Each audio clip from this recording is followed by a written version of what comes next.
ओम श्री परमात्मने नमः। श्रीमद्भगवद्गीता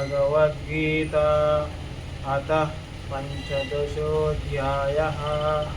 श्रीभगवानुवाच ऊर्ध्वमूलमनःशाखम् अश्वत्थं प्राहुरव्ययम् छन्दांसि यस्य पर्णानि यस्तं वेद स वेदवित्। अधश्चोर्ध्वं प्रस्तुतास्तस्य शाखा गुणप्रवृद्धा विषयप्रवालाः। अधश्च मूलान्यनुसन्ततानि कर्मानुबन्धीन्वशुष्य लोके। अरूपमस्येह तथोपलभ्यते नान्तो न चादिर्न च सम्प्रतिष्ठा। अश्वत्थमेनं सुविरूढमूलम् असङ्गशस्त्रेण दृढेन चित्वा। ततः पदं तत्परिमार्गितव्यै यस्मिन् गता न निवर्तन्ति भूयः। तमेव चाद्यं पुरुषं प्रपद्ये यतः प्रस्त्रपुराणि। निर्माणमोह जितसङ्गदोषा अध्यात्मनित्या विनिवृत्तकामा। द्वन्द्वैर्विमुक्ताः सुखदुःखसंज्ञैर्गच्छन्तमूढाः पदमव्ययं तत्। न तद्भासयते सूर्यो न शशाङ्को न पावकः यद्गत्वा न निवर्तन्ते तद्धमः परमं मम। ममैवांशो जीवलोके जीवभूतः सनातनः। मनःषष्ठानीन्द्रियाणि प्रकृतिस्थानि कर्षति।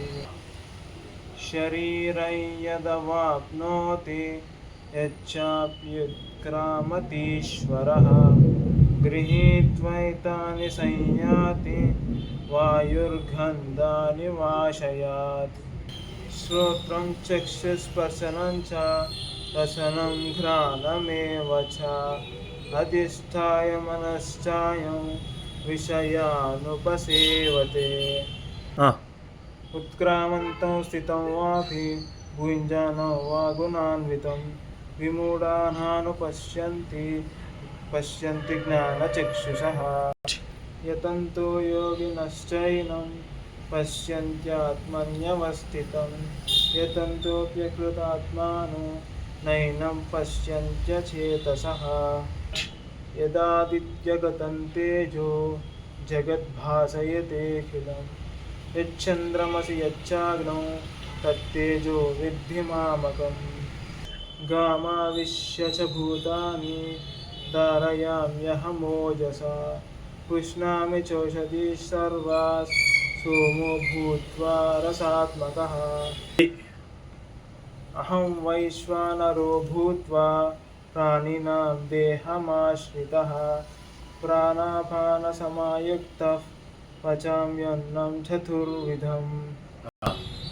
सर्वस्य चाहं हृदि सन्निविष्टो मत्तस्मृतिर्ज्ञानमपोहनं च वेदैश्च सर्वैरहमेव वेद्यो वेदान्तकृद्वेदविदेव चाहम्।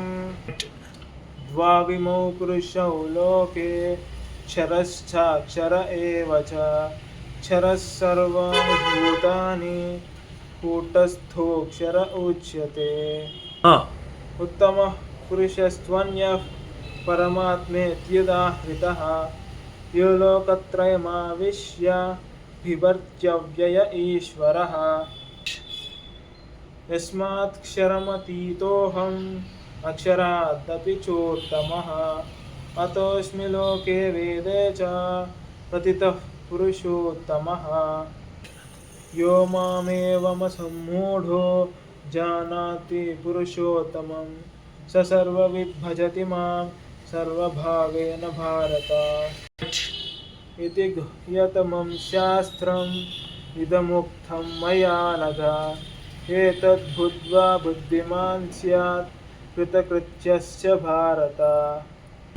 ॐ तत्सदिति श्रीमद्भगवद्गीतासु उपनिषत्सु ब्रह्मविद्यायां योगशास्त्रे श्रीकृष्णार्जुनसंवादे पुरुषोत्तमयोगो नाम पञ्चदशोऽध्यायः। ॐ श्रीकृष्णार्पणमस्तु। My name is G. Jayaditya. I have recited my Bhagavad Gita 15th chapter.